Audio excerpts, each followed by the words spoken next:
Starting off with Plankton's size. And I mean, come on, the dude is microscopic. He's so small that people literally step on him without noticing. In fact, there are multiple episodes where Plankton gets trampled, crushed, or nearly killed just because nobody can see him. Imagine living your entire life knowing that at any moment, someone could accidentally end your existence just by walking. But it's not just the physical danger. Think about the psychological impact of being that small. Everyone literally looks down on you. You can't reach things. You can't do normal activities. You have to work 10 times harder than everyone else just to accomplish basic tasks. And people don't take you seriously because of your size. When Plankton threatens someone, they laugh. When he tries to assert himself, people brush him off like he's nothing. His size has made him a joke to everyone in Bikini Bottom. And after years of being treated like you're insignificant, eventually you start to believe that the only way to be taken seriously is through force and villainy.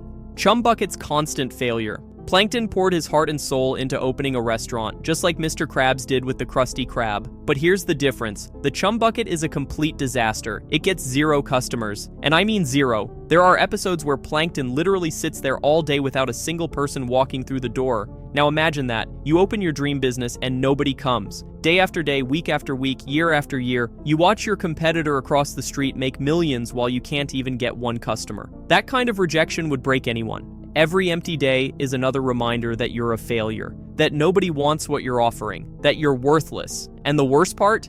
Plankton genuinely believes his food is good. He puts effort into his recipes.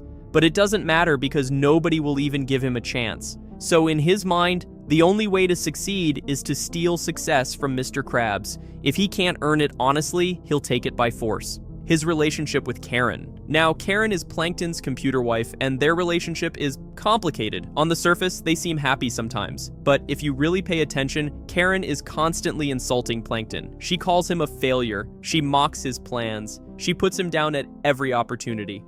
Here's your problem. You got a small brain. Another genius plan, Plankton?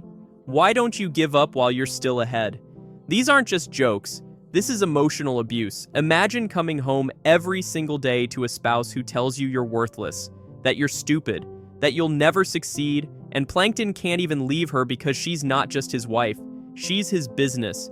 She runs all his technology, his restaurant systems, everything. He's literally trapped in an emotionally abusive relationship with no way out. So where does all that anger and frustration go? It gets directed at Mr. Krabs and his plans for world domination. His childhood with Mr. Krabs. We see in Friend or Foe that Plankton and Mr. Krabs were actually best friends as kids. They did everything together. They had dreams of opening a restaurant together. They were brothers in every way that mattered. But then something happened with the Krabby Patty recipe, and Mr. Krabs completely turned on him. His best friend, the one person he trusted more than anyone, betrayed him for money and success. That kind of betrayal doesn't just hurt. It fundamentally changes who you are as a person. Plankton learned at a young age that even your closest friends will stab you in the back if there's profit involved. He learned that loyalty means nothing, that friendship is a lie, that the only person you can trust is yourself. And after experiencing that kind of betrayal, is it any wonder he became someone who schemes and plots against everyone? Plankton's complete lack of success at anything. It's not just the restaurant that fails, it's everything. Every plan he makes falls apart. Every scheme he attempts gets foiled.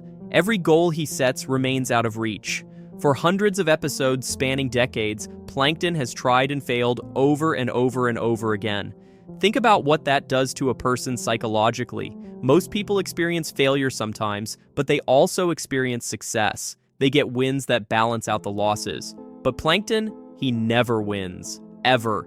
His entire existence is just one endless string of failures. There's no relief, no victory, no reward for all his hard work. That kind of constant failure would drive anyone insane. Eventually, you stop trying to succeed and start trying to destroy. If you can't be successful, at least you can make sure everyone else suffers too. Plankton's evil isn't about winning anymore. It's about making sure Mr. Krabs loses. The way Bikini Bottom treats him. Throughout the series, we see that everyone in town either ignores Plankton, mocks him, or actively works against him. He's not just disliked, he's treated like vermin, like something to be exterminated. There are episodes where characters literally try to kill Plankton. They step on him, swat him, flush him down toilets, and it's all played for laughs. Nobody in Bikini Bottom sees him as a person. He's just an annoying pest that needs to be dealt with.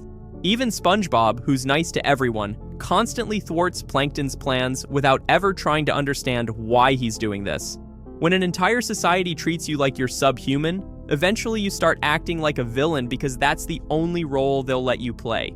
Plankton became evil partly because everyone already decided he was evil before he even did anything truly terrible. It's a self-fulfilling prophecy. His family? Oh boy, Plankton's family is absolutely awful. We see them in a few episodes, and they're all just as small and unsuccessful as he is. But worse than that, they treat Plankton like he's the black sheep of the family. They mock him. They don't support his dreams. They don't believe in him. In Plankton's army, we see that his entire family is full of dumb, lazy Plankton who can't accomplish anything, and Plankton is actually the smart one in the family. He's the one who built a sentient AI. He's the one who created elaborate schemes and inventions. He's actually incredibly intelligent and talented, but his family never acknowledged that. They never praised him or encouraged him. So Plankton grew up feeling like no matter how hard he tried or how smart he was, he'd never be good enough.